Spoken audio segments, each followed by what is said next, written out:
Dia 1, anant a buscar bolets, temporada 2025.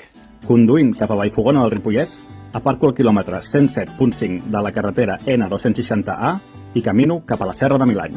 De seguida em trobo un apagallums. El distingireu pel seu tamany i per aquest anell que es mou amunt i avall.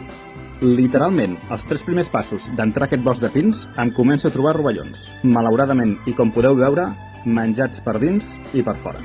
Literalment, 2 passos més enllà em trobo la pota de perdiu. Un bolet que quan el cuines es torna lila. Però no havia vingut pas a buscar potes de perdiu. Havia vingut a buscar rovellons com aquest, els primers de la temporada. Penseu que tot això va ser en 5 minuts. Jo pensava complir el cistell. Em quedo per aquesta zona, No em vaig quedar per aquella zona. Vaig haver de canviar perquè es van acabar els pins. I al pujar de cota, una troballa sorprenent. A 20 de setembre ja hi ha camagrocs? Si voleu veure on vaig anar i si vaig omplir o no el cistell, aneu al meu canal de YouTube, Enric Adventures.